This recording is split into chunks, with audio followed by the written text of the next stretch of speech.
Hello my friends, John LaRuffa here with another Unbiased unboxing. And in this episode, we're gonna take a look at Daybreak.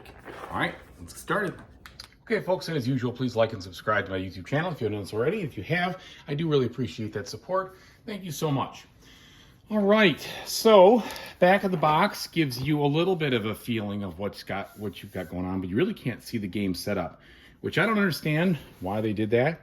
It's kind of frustrating. Also, they're doing these goofy things here without having the shrink wrap, and I guess I get that, that's fine, but I'm not going to remove them, because if I do, I'm going to ruin the box. So I'd rather they just stick with the plan, but they're going for the whole sustainable thing, so fine, whatever. All right. So slicing these open here now. Let's see what we got. Oh, come on. All right, so now that we're into the box here, we've got the rule book. I've already read it. Very simple to read and understand rule book. There are a lot of pages, but it's massive text, lots of examples, very easy to go through and understand what you're doing. You shouldn't really have any trouble with this at all. And they have some variants in the back to try to increase the difficulty. Pretty simple. I do appreciate they have the references all listed there, so that's cool. Okay, now I've heard about these things, these sustainable components packages. So there they are. And here's my beef with these, all right? I'm not going to throw this game away. So why should these things be sustainable?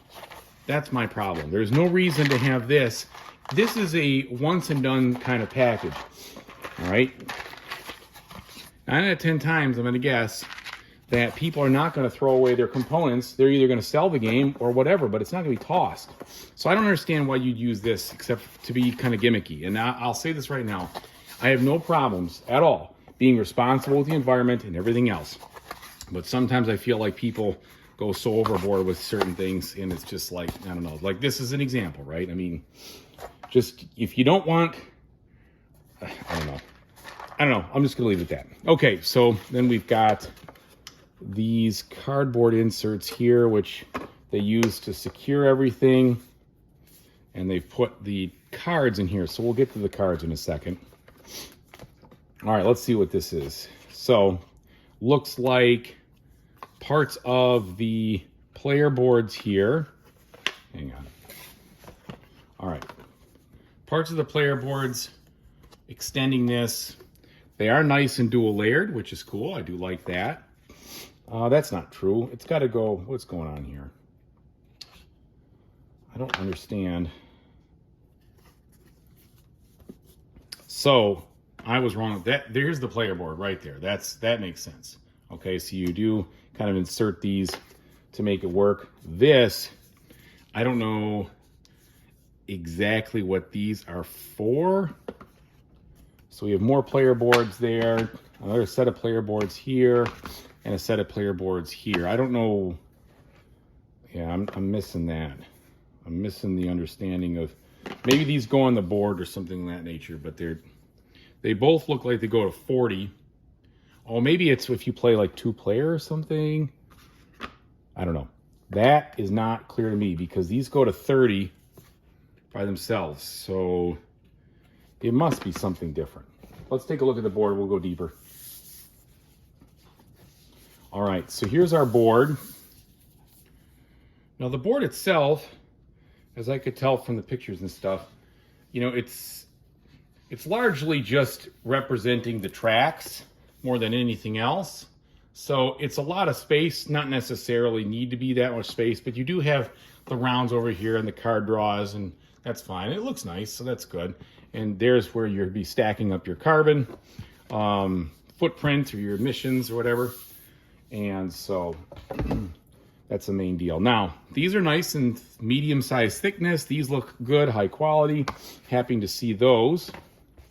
So we've got 4 sheets of those. Yeah, I'm really just not quite following where these come in. It looks to me like the back of these doesn't even match anything. They give you some other information. Okay, so this clearly is supposed to meet up. Well, I don't know about clearly. You know what I mean?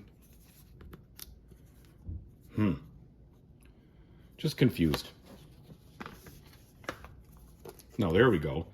But why would you go from 15 to 31? You know what? I don't know. The patterns don't match. I'll have to figure that out some other time. Okay, let's take a look at the cards themselves and things right here. So we've got these boxes, which is okay, except I sleeve my cards, so these boxes are going to be useless to me, but I know this is probably more of a mass appeal game, so that'll be great, but these boxes won't help me. Okay, so we have here these large cards, kind of like the thin but long.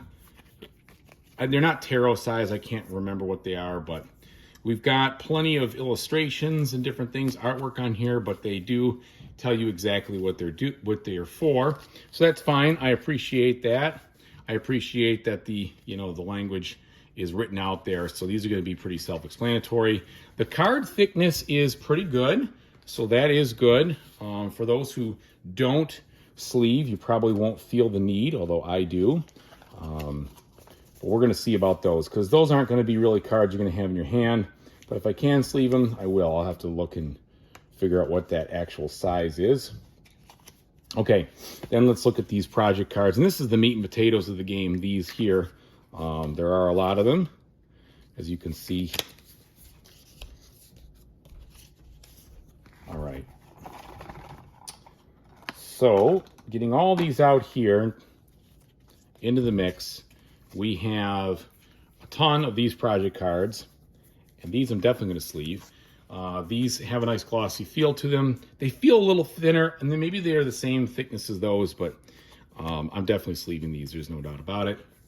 Okay, so you have some decent artwork here, kind of that cartoon-esque hand-drawn style, but they're very functional, which is good. You can kind of see all these different things that you'll be doing. Lots of different projects, etc. and such. And that's kind of what drew me into the game is, there's a lot of card variety, and I like card variety. I think that's fun, so that'll be cool. Lots of card interaction. I mean, that's what this game's really all about. It's about playing all these different cards and making them work for your strategy, which looks cool. And then, all right, the challenge cards themselves. So these then are what help you modify the difficulty, and they have them where you can either give each person something to make it easier or make it harder, and a bunch of different things here. These are clearly functional. There's nothing art about them. Okay, so I'm just I gotta find out if they even tell me what those little boards are for. They don't seem to match anything. I mean, they start at 31, so they would begin at the bottom of those other tracks, and maybe there is some like challenge part of that or something listed somewhere. But they're clearly not in the setup. Oh, wait a minute. F. So F says, leave the player board extenders in the box for now. These can only be used if a player's energy tokens or demand increases beyond 30. So, okay, I guess maybe that happens in a 2-player game or something like that. But it's weird that they have the extension but no place to necessarily plug. And I want to do justice, right? That's why I'm looking at it. I don't want to just jump to conclusions here and say it doesn't belong. What? So that isn't the right color. Maybe they do have a spot where they plug in. So, yeah, they do. Okay, I get it now. I see it. So here's what you got. You got this extension over here. And that's fine. That's functional. It works. Okay. So it's good. Anyway, thanks so much for watching, everybody. I really appreciate it. Whatever you decide to do in the future, I really hope you have a fantastic time doing it. Take it easy, everybody.